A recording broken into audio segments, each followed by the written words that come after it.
So, hello everyone. So, let's start with the story directly. So, there was a sage who came down to a village to a jewelry shop, and he showed to the jewelers some stones what he had. And jewelers look at the stone, and he said, "Where did you get these stones from?" The sage asked, "Why? What's the problem in this one? Is there any problem with the stone?" He said, "These stones can only be with the two persons. Either it can be a thief or either it can be a very rich person."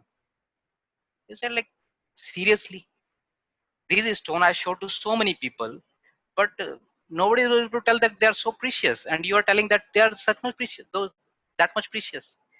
He said, no, no, no, they are not like just normal precious. If I have to put a price money on it, I cannot do it.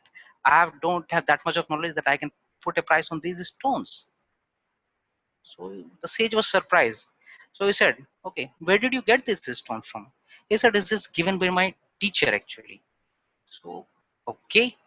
So if you want to sell those, then you have to not go to the village, you have to go to the big city. And there might not be the one, maybe three, four jewelers will combinedly will able to give you the price.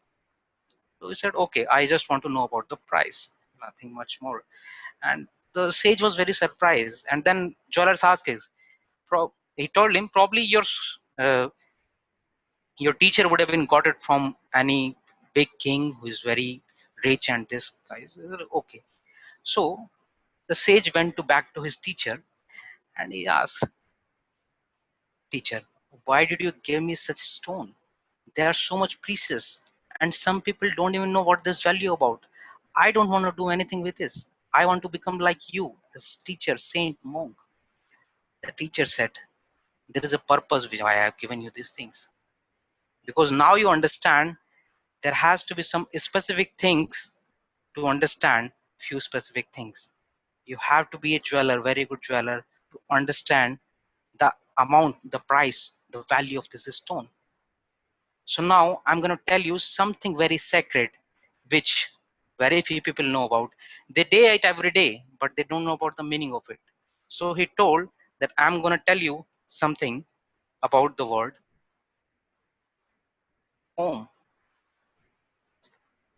So after that, he said, "Okay, teacher, please tell me." So there is a beautiful story in the Puranas about the Om, how it started, what is the value of it, what is the meaning of it. Even though so many people chant it every day, they don't know the meaning of it. So the story started, the Kartikeya, the son of Lord Shiva, the warriors of the demigods, the warriors of the divines. And he was a young, very little age of 5 or 6, and he was running towards the Prajapati, the Lord Brahma, the know-it-all God, and he said, "Prajapati, Prajapati, please wait for me."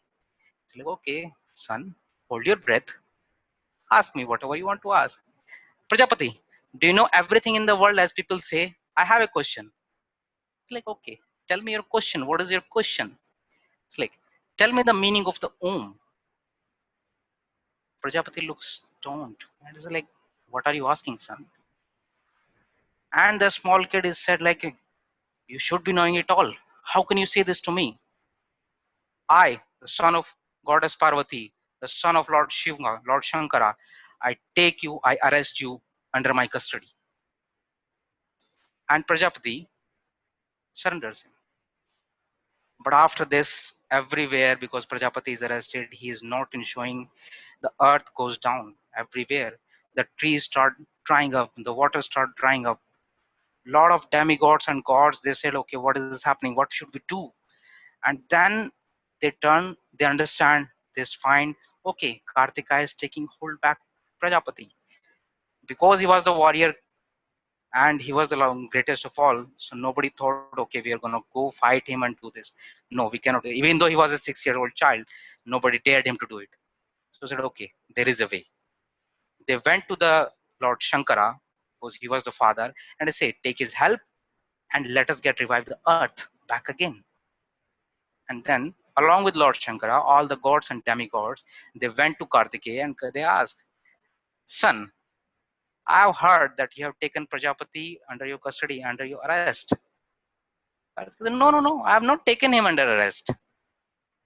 The person who knows it all and don't know the answer of my question is a self-arrest by the knowledge. He don't know anything about it. So he's taken himself in dark because he can't able to answer my question. So son, do you know what is the meaning of the word Om? And he said, yes, I know the meaning of Om. Would you dare to tell me the meaning of Om? Yes, I would tell you, father. But first, you have to accept me as your teacher. You have to accept me as your guru. And then the Lord Shiva said, yes, I accept you, the Kartikeya, as my guru. And I ask you, please explain me the meaning of word Om. And then Kartikeya sat on his father's lap, and every gods and demigods understand the word meaning of Om. So the meaning of word Om is actually, it's made of 3 matras. There is no letters actually in it. So first is O, U, Ma. And why it consists of everything, why it's considered a very sacred word, very beautiful sacred word for Hindu mythology, for every place, everywhere we see this word in the Vedic mythology. So say, whatever the language you take, whatever all the persons you take, any language, when they open their mouth, the sound comes is when a person die, irrespective to their language, the last letter, last sound, not even letter, the last sound will come out as a so the sound of M in English, if you say. And if you do something, if you blow some air from your mouth, which is half open, half closed, sound comes U. So if you say U, ma, it represents the life cycle of a person from the birth to the death. So that's the sacred meaning of Om. What Kartikeya told to Lord Shiva sitting in his lap and accepting him as his pupil to all the demigods, to everybody. That's all. Thank you.